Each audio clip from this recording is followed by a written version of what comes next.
السلام علیکم اسٹوڈینٹس، آج ہم نے جماعت پنجم کی اسلامیات کے حوالے سے جس موضوع کا انتخاب کیا ہے اس موضوع کا نام ہے مواخات۔ یہ موضوع انتہائی دلچسپ موضوع ہے بچوں۔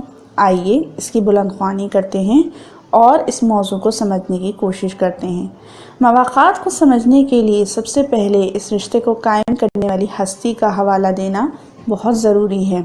آئیے بلند خوانی کرتے ہیں۔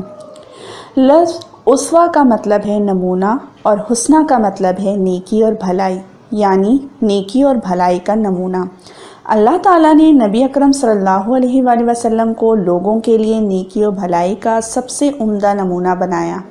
آپ صلی اللہ علیہ وآلہ وسلم نے اللہ تعالیٰ کے احکامات پر عمل کر کے ہمیں بتایا کہ یہ کام کسی بھی انسان کے لیے کچھ مشکل نہیں اور اسی میں دنیا و آخرت کی بھلائی ہے۔ اب ہم یہ دیکھتے ہیں کہ ہمارے نبی صلی اللہ علیہ وآلہ وسلم نے اپنے ماننے والوں کے لیے نیکی و بھلائی کے کیا کیا نمونے پیش کیے اور انہوں نے ان پر کیسے عمل کیا۔ مدینہ آمد۔ جب کفار قریش نے حضور صلی اللہ علیہ وآلہ وسلم کے قتل کا منصوبہ بنایا تو اللہ کے حکم سے آپ صلی اللہ علیہ وآلہ وسلم نے مدینے کی طرف ہجرت فرمائی۔ بہت سے صحابہ کرام رضی اللہ تعالیٰ عنہ پہلے ہی مدینہ ہجرت کر گئے تھے۔ جو لوگ مکہ سے مدینہ آئے ان کو مہاجر کہا جاتا ہے۔ ٹھیک ہے بچوں، یعنی کہ جو مکہ سے مدینہ آئے اور جو مسلمان اور جو صحابہ وہاں سے کوچ کر کے آئے انہیں مہاجر کہتے ہیں۔ ہجرت کرنے والوں کو مہاجر کہا جاتا ہے۔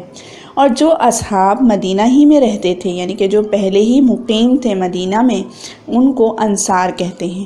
انصار نے مہاجرین کے ساتھ بہت اچھا سلوک کیا۔ مدینہ تشریف لانے کے بعد آپ صلی اللہ علیہ وآلہ وسلم نے اپنے گھر کی تعمیر سے پہلے اللہ تعالیٰ کے گھر کی تعمیر فرمائی، یعنی کہ بچوں مسجد کی تعمیر فرمائی۔ سب سے پہلی مسجد کون سی ہے؟ مدینہ منورہ میں مسجد نبوی ہے، جس میں تمام صحابہ کرام نے بڑھ چڑھ کر حصہ لیا۔ محنت و مشقت، مال و زر سے مراد بچوں پیسہ ہے، رقم ہے وغیرہ سے ہر طرح مدد کی۔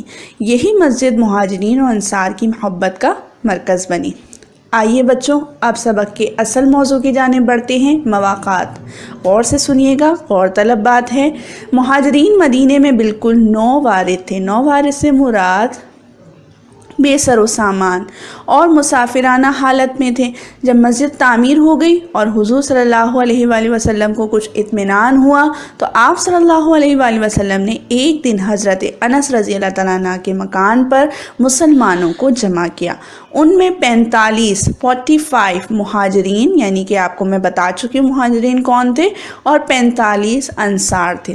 آپ صلی اللہ علیہ وآلہ وسلم نے دونوں یعنی مہاجر و انصار میں سے دو اشخاص کے درمیان رشتہ مواخات قائم کیا۔ اب بچوں سمجھ میں آیا کہ مہاجر اور انصار کو آپس میں بھائی بھائی بنا دینے کے رشتے کو مواخات رشتہ کہتے ہیں۔ ٹھیک ہے، یعنی ایک ایک مہاجر کو ایک ایک انصار کا بھائی بنا دیا گیا۔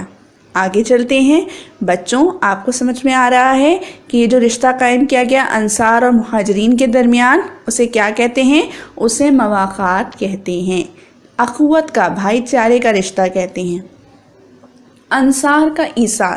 آئیے جب دونوں آپس میں بھائی بھائی بن گئے تو اب دیکھا یہ جائے گا کہ انصار نے کس طرح ایثار کا مظاہرہ کیا۔ بچوں ایثار کا معنی ہے قربانی۔ قربانی کا مظاہرہ ایسے کیا اور اس کی مثال دنیا کی تاریخ میں نہیں ملتی۔ انصار اپنے مہاجر بھائیوں کو اپنے ساتھ لے گئے اور اپنے مال و دولت، جائیداد، کھیتی باڑی، غرض کی تمام چیزوں میں برابر کا حصے دار بنایا۔ لیکن مہاجرین انصار پر بوجھ نہیں بننا چاہتے تھے۔ وہ اعلیٰ ظرف تھے، خوددار تھے، بلکہ وہ چاہتے تھے کہ اپنی محنت اور کوشش کی بدولت اپنے حالات بہتر بنائیں۔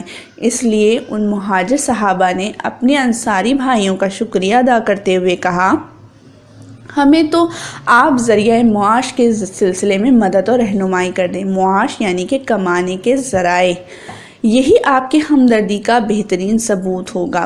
انصار کے پاس کھجوروں کے باغات تھے، انہوں نے ان باغات کو بھی اپنے بھائیوں میں تقسیم کرنے کی پیشکش کی، لیکن نبی اکرم صلی اللہ علیہ وآلہ وسلم نے صرف پیداوار میں سے مہاجرین کو حصہ دلایا۔ 4 ہجری میں یہودیوں کے قبیلے بنو نذیر کے باغات بھی مسلمانوں کے قبضے میں آئے تو آپ صلی اللہ علیہ وسلم نے انصار کو بلایا اور فرمایا کہ اگر تم لوگ مناسب سمجھو تو نئی زمینیں مہاجرین میں تقسیم کر دی جائیں اور پیداوار میں تم لوگوں نے انہیں جو حصہ دیا ہے اسے واپس لے لو۔ انصار نے کہا کہ ہمارے باغات بھی ان کے پاس رہنے دیے جائیں اور نئی زمینیں بھی انہیں دے دی جائیں۔ مہاجرین نے انصار کو تکلیف نہ دینے کی خاطر محنت کا راستہ اپنایا، چنانچہ زیادہ تر مہاجروں نے تجارت کے ذریعے اپنی روزی کا سامان پیدا کیا۔ اللہ تعالیٰ کو مہاجرین کی ہجرت اور انصار کا ایثار اس قدر پسند آیا کہ اللہ تعالیٰ نے سورہ انفال میں خاص طور پر اس کا ذکر فرمایا۔ بچوں، سورہ انفال کی آیت کا ترجمہ یہ ہے، اور جنہوں نے ہجرت کرنے والوں کو جگہ دی اور ان کی مدد کی وہ آپس میں ایک دوسرے کے رفیق ہیں، یہی لوگ سچے مسلمان ہیں، ان کے لیے اللہ کے ہاں بخشش اور عزت کی روزی ہے۔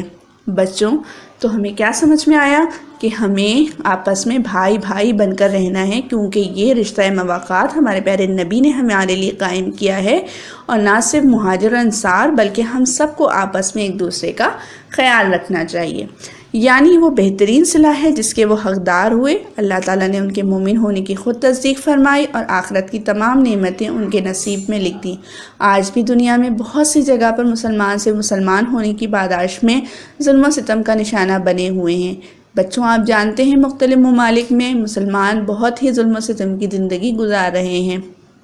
یہ مسلمان جب ہجرت کر کے دوسرے ممالک میں جائیں تو اسوہ رسول یعنی کہ ہمارے پیارے نبی نے جو ہمیں سکھایا ہے ہم اس کی اطاعت کریں اور ہم ان کی اس طرح مدد کریں جس طرح انصار مدینہ نے کی۔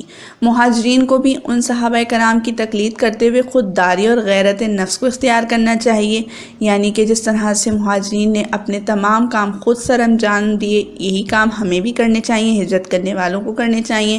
مدد کرنے والے مسلمانوں کا احسن طریقے سے بدلہ اتارنا چاہیے اور انتہائی خوش خلقی کے ساتھ پیش آتے ہوئے اپنے پیروں پہ کھڑے ہو کر دین الہی یعنی اسلام کی تبلیغ و ترویج میں حصہ لینا چاہیے۔ تو بچوں، آج کا موضوع انتہائی دلچسپ اور مجھے یقین ہے کہ آپ کو سمجھ میں آیا ہوگا۔ اس سے متعلق سوالات ہیں جو کہ آپ کے سامنے ملاحظہ کر دیے جائیں گے، ان سوالات کو بما جوابات آپ نے اپنی کاپی میں کرنا ہوگا۔ ویڈیو سننے کے لیے بہت بہت شکریہ۔